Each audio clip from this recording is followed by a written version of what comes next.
Bonjour et bienvenue à une autre émission de l'Église diocésaine. Mon nom est Lise Dugas et aujourd'hui, j'ai le privilège d'accueillir le recteur et vice-chancelier de l'Université de Sudbury. Bonjour, Père Meehan. Bonjour, Lise. Vous êtes notre nouveau recteur et vice-chancelier. C'est ça. Vous avez quand même un passé très impressionnant. Donc, avant de parler de votre rôle avec l'Université de Sudbury, on va retourner un peu en arrière puis voir tout ce que vous avez accompli pendant les dernières décennies. Entre autres, j'ai lu dans votre CV que vous parlez 4 langues couramment, puis vous en parlez un autre 4 autres, puis vous avez également des talents de musicien. Disons que j'ai une bonne oreille. Oui. Donc, si on peut peut-être voir votre cheminement, puis qu'est-ce qui vous a apporté à devenir père jésuite, puis qu'est-ce qui a facilité votre rôle présentement, pardon. OK. Vous avez parlé avec les langues, comment mentionner les langues. Je crois que j'ai une oreille musicale. Ça vient de mon enfance. J'ai grandi en Nouvelle-Écosse, près du Cap-Breton. Et pour les gens qui connaissent le Cap-Breton, ils savent que c'est une région très, très musicale. Et donc, je joue du piano, le violon, tout ça. Et j'ai appris le français en France à l'âge de 15 ans. Puis ensuite, le russe quand je faisais mon bac à Montréal, à McGill.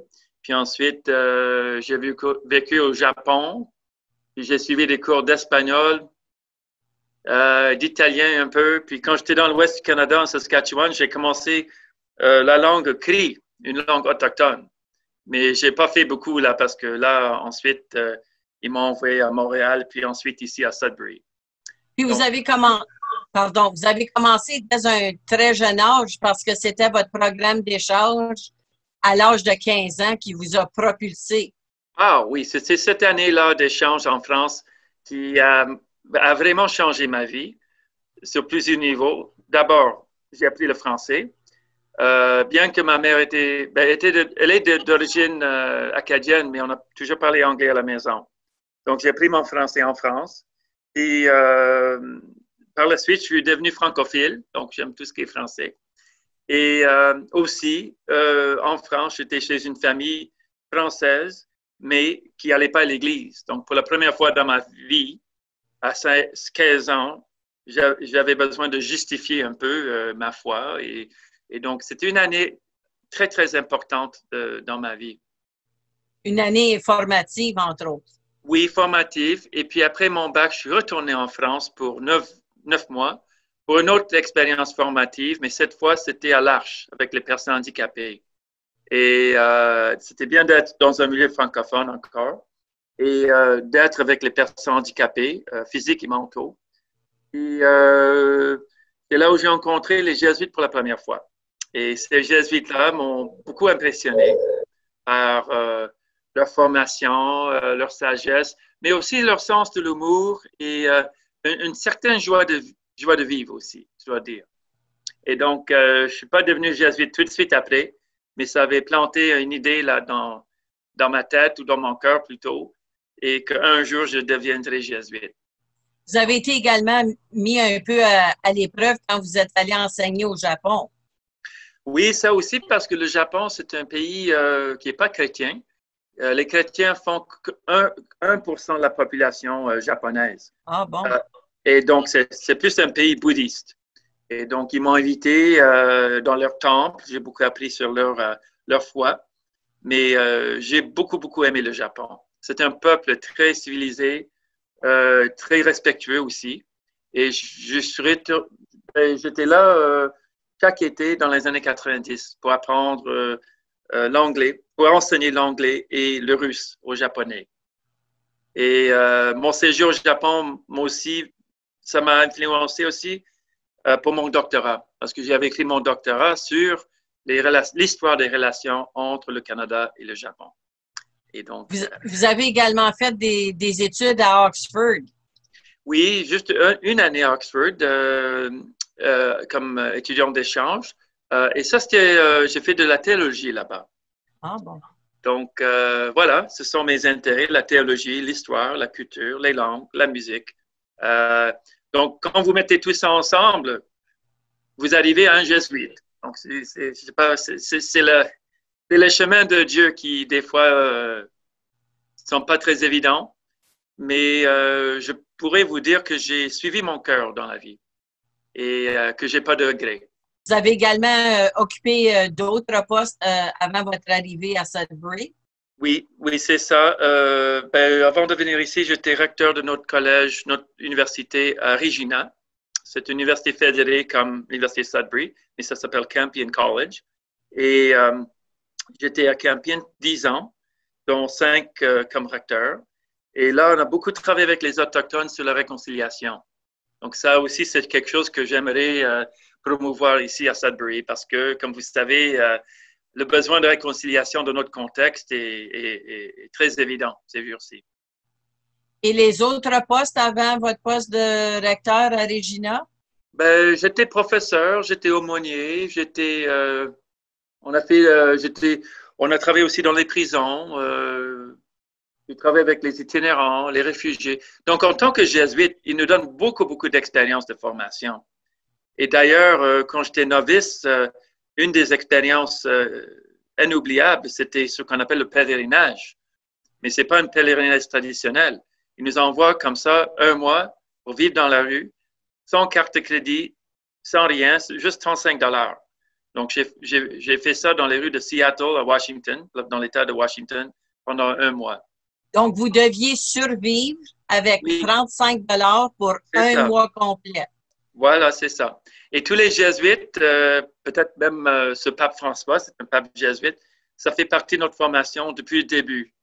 Et c'est basé sur l'expérience de notre fondateur, Saint Ignace de Loyola, dont la fête était récente, là, le 31 juillet, qui avait fait la même chose. Il avait fait de l'aumône, là.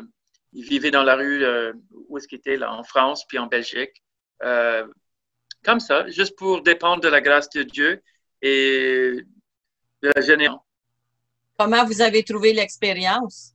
Oh, c'était excellente, là. Bon, c'est sûr que les mamans là, étaient assez inquiètes là, que leur fils parte comme ça 1 mois sans rien. Mais je dois dire que j'ai rencontré des gens extraordinaires. Les gens qui m'ont beaucoup aidé, surtout les Autochtones avec lesquels je vivais, et qui m'ont protégé, qui m'ont... Bon, c'est toute une autre... Je pourrais écrire un livre là-dessus. Je me sentais assez libre d'être avec eux. Puis, quand on prend la place d'un itinérant, là, même si c'est juste pendant 1 mois, on voit que ce sont des êtres humains. Ce ne sont pas des statistiques. Et que la pire chose, ce n'est pas d'être pauvre. Mais quand tu es itinérant, ce qui est pire qu'être pauvre, c'est d'être invisible. Les itinérants sont invisibles dans notre société. On les passe dans la rue sans tenir compte que ce sont des êtres humains avec des noms, avec une histoire, avec des familles. Donc, c'était vraiment une grâce, un privilège de s'asseoir avec eux pendant 1 mois sur le trottoir en train de mendier. Parce que c'est en échangeant avec eux autres qu'on les comprend mieux. Et moi ou vous, il suffit juste d'avoir une crise dans notre vie, puis on pourrait être pareil, on peut être dans la même situation. Oui. Oui. Souvent, des gens n'ont pas beaucoup d'économie, puis oui. Avec tout ce qu'on vit présentement, souvent, ça ne prend pas grand-chose pour être un employé quelque part, puis 2 mois plus tard, on est sans emploi. Donc, pour revenir à votre poste de recteur et vice-chancelier de l'Université de Sudbury, qu'est-ce qui vous a motivé, Père Meehan, de venir à Sudbury? Bon, plusieurs choses. D'abord, ils avaient besoin d'un recteur, donc j'étais disponible et j'avais toute l'expérience qu'il fallait. Quelqu'un qui a une expérience d'un collège universitaire jésuite, une université fédérée, donc on est fédéré avec l'ancienne, et aussi une université qui représente en quelque sorte les trois solitudes du Canada, les 3 peuples fondateurs du Canada. les francophones, les autochtones et les anglophones. Et donc, comme vous savez, l'histoire entre ces trois groupes-là n'a pas toujours été bonne, mais je crois que l'Université de Sudbury donne une chance de dialogue. Pour moi, ça m'avait beaucoup attiré, cette université-là qui a une histoire de dialogue entre ces trois groupes-là. Et comme on vit dans une société où la réconciliation entre les gens est tellement importante, j'ai pensé, ça peut être un modèle pour le Canada, d'avoir les anglophones, les francophones et les autochtones ensemble, en train de parler, de dialoguer, d'avoir ce que le pape François appelle une culture de rencontre, afin de promouvoir la réconciliation. Si on retourne à septembre 2019, Oui. quand vous êtes arrivé, puis que vous avez commencé votre rôle à titre de recteur et vice-chancelier, parlez-nous un peu de ce qui s'est passé, parce que là, ça fait presque un an, là. Donc, qu'est-ce qui s'est passé dans la dernière année? Ben, ma première journée, c'était un vendredi 13. Donc, normalement, un vendredi 13, c'est pas la bonne chance, là. Mais on a eu une cérémonie autochtone, un feu de bienvenue. Et l'aîné a expliqué que le chiffre 13 chez les Autochtones, ça porte le bonheur. Ah bon? Pas le malheur. Donc, déjà, ça m'a mis à l'aise. Mm-hmm. Et il y avait plein de monde. On a partagé cette cérémonie autochtone de feu. Puis 2 semaines après, on a commencé avec notre messe d'ouverture, la messe du Saint-Esprit, qui est représentée dans la tradition catholique comme le feu aussi. Donc, c'était intéressant d'avoir un lien entre les cultures autochtones et catholiques. Genre de rassemblement. C'est ça, c'est ça. Et là, on essaie de créer des espaces sacrés et pour les catholiques et pour les autochtones aussi. Donc, c'est ça ma vision pour l'Université de Sudbury, c'est de créer un espace où tout le monde peut se sentir à l'aise chez eux, puis entrer en dialogue pour promouvoir la réconciliation, parce qu'on vit dans un monde qui est de plus en plus divisé et polarisé entre les groupes, entre les cultures, entre les idéologies. Donc, pour toutes les œuvres jésuites du monde, la question qui nous est toujours posée, c'est quels sont les besoins de réconciliation dans votre contexte et qu'est-ce que vous faites pour répondre à ces besoins-là? Donc, est-ce que vous trouvez que vous avez été bien accueillis dans la région?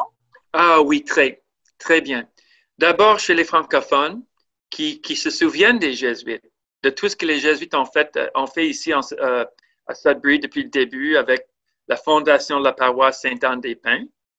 Je crois que c'était la première paroisse dans la ville, fondée par les jésuites, comme beaucoup d'autres paroisses d'ailleurs sur le chemin de fer. Puis aussi, n'oublions pas le Collège du Sacré-Cœur, fondé en 1913, qui avait formé des générations de leaders dans la société franco-ontarienne. Oui, c'est sûr. Des avocats, des médecins, des jésuites qui avaient créé des journaux, comme les journaux qu'on a toujours, le Voyageur, le folklore et surtout le drapeau franco-ontarien qui a été créé à l'Université de Sudbury et hissé pour la première fois dans le monde entier devant notre édifice, le 25 septembre 1975. Et donc, on fête ça chaque année le 25 septembre. C'est devenu la journée des franco-ontariens et des franco-ontariennes.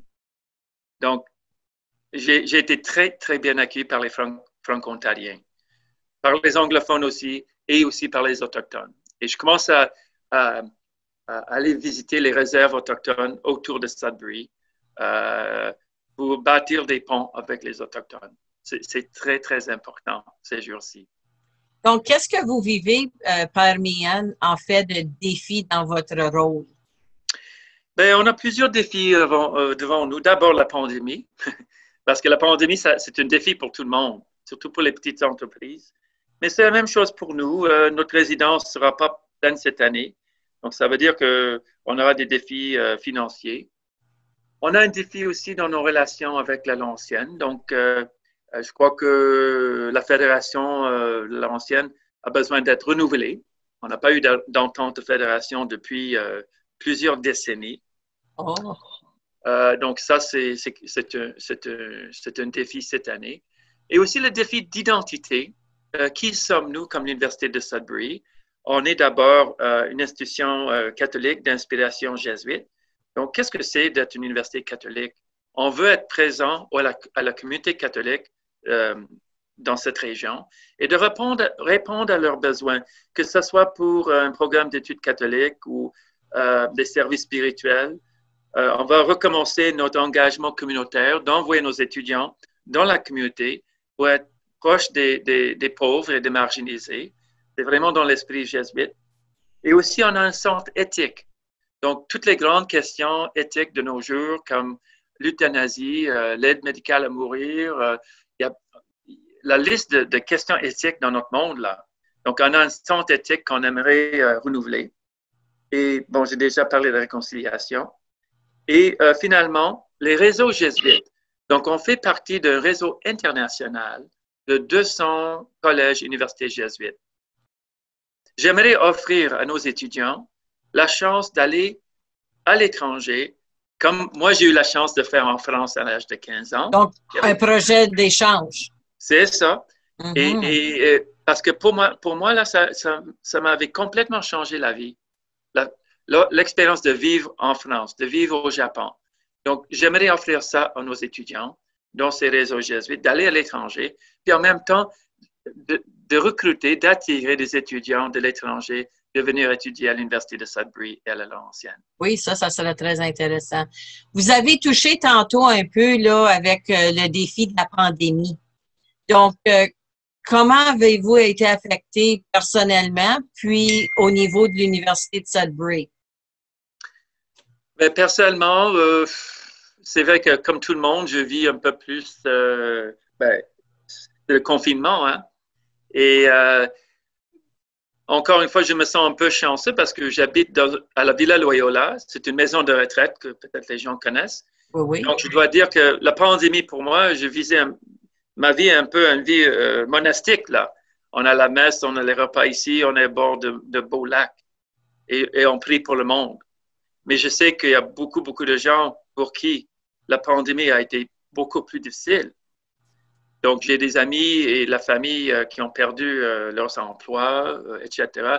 Il y a tous les défis aussi de santé mentale. Pour nous, à l'Université Sudbury, tous nos cours sont en ligne.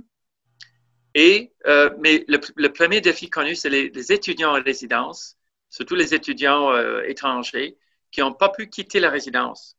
C'est-à-dire qu'ils ne pouvaient pas retourner dans leur pays. Donc, ils étaient dans notre résidence et les cafétérias étaient fermées et ils avaient besoin de nourriture. Ça n'était pas vraiment évident. Voilà. Et j'ai fait un appel à la communauté et la communauté de Sudbury a été très, très généreuse. Les Chevaliers de Colomb, le Inner City Home, les membres de notre conseil, nos employés, ils ont donné, c'était autour de $4,000. Et les Chevaliers Inner City Home ont fait des livraisons chaque semaine de 700 livres de nourriture. Wow, c'est impressionnant.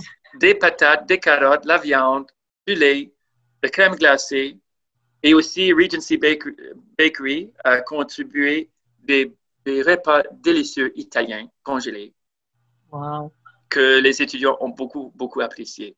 Oui, j'imagine qu'ils ont apprécié ça, surtout pris dans la pandémie, puis le stress que ça a pu occasionner, puis là, au moins de savoir qu'il y avait quelque chose à manger. Oui, et j'étais très heureux que les étudiants ont mangé même mieux que les jésuites. Donc, j'étais très content avec ça. Parce qu'il faut prendre soin de nos étudiants. Oui. Donc là, il vous reste un peu plus qu'un an pour votre terme de 2 ans. Donc, quels sont vos projets futurs? Est-ce qu'il y a quelque chose d'autre que vous voulez ajouter? Oui. D'abord, c'est vrai que mon mandat, c'est 2 ans, mais ça peut être renouvelé. Donc, après ma première année, là, qui finit au mois de septembre, notre conseil va faire une évaluation de ma performance. Et donc, ça dépend du conseil aussi de mon provincial, mon supérieur provincial. S'ils veulent que je reste, je suis très ouvert à rester à Sudbury.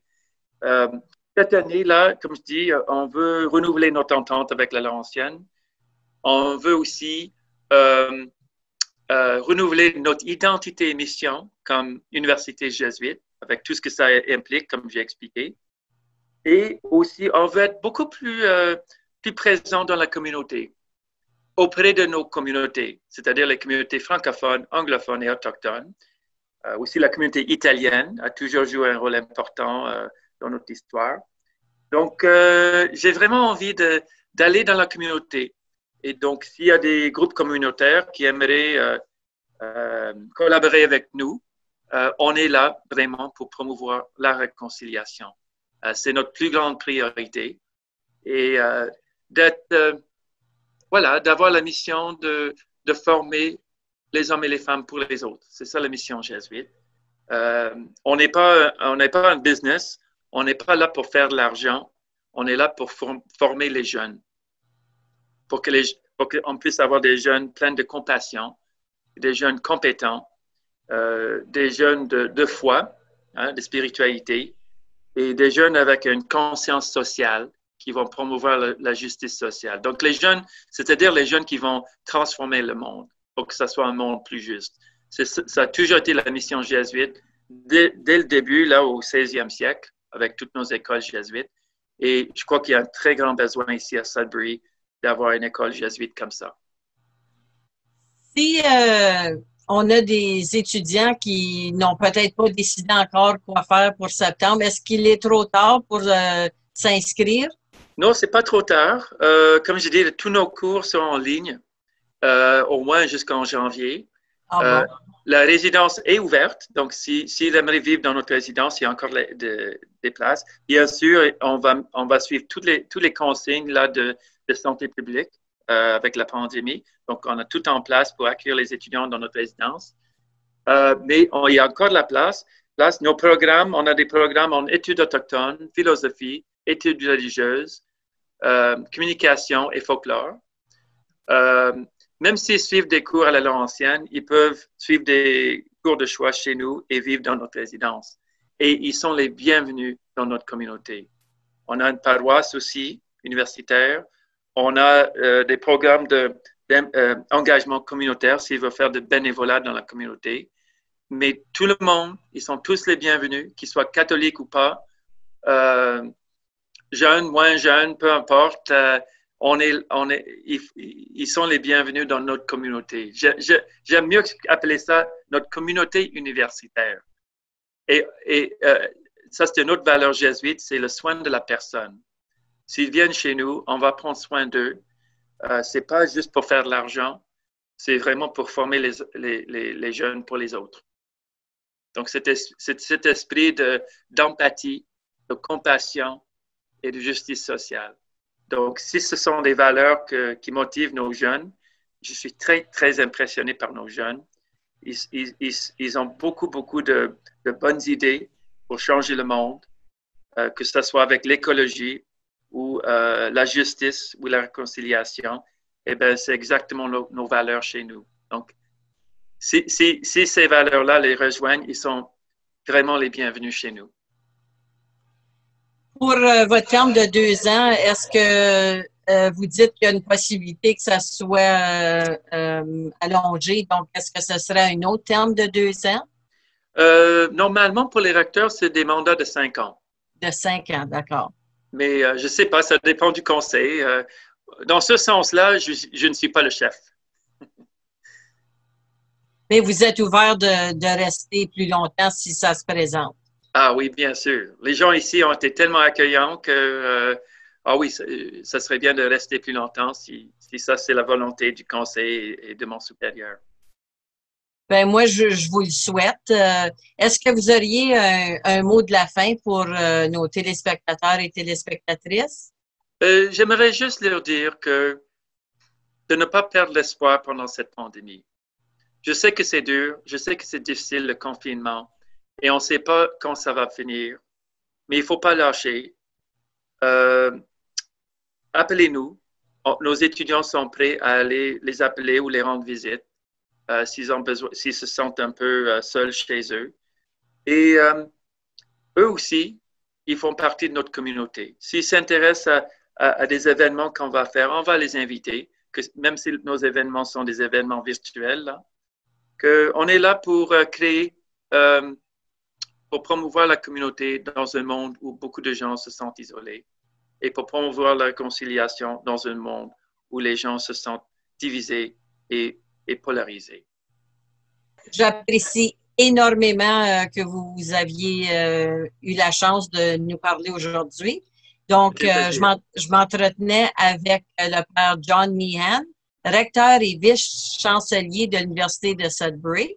Et en mon nom et au nom de l'Église diocésaine, j'aimerais souhaiter à tous nos téléspectateurs et téléspectatrices un bon visionnement de notre émission et des autres émissions à venir de l'Église diocésaine. Mais pour cela, ne faut-il pas tant de fois apprendre encore à être vrai, apprendre à se connaître, être avant de paraître, s'aimer soi-même comme on est, garder les pieds sur terre et fuir l'imaginaire des top modèles bien trop parfaits. Tous ensemble, il me semble, on pourrait changer le monde de jour en jour, de cœur en cœur, par des gestes d'amour. Tous ensemble, il me semble, on pourrait changer le monde en changeant tout d'abord son cœur. Mais pour cela, ne faut-il pas tant de fois apprendre encore à faire tomber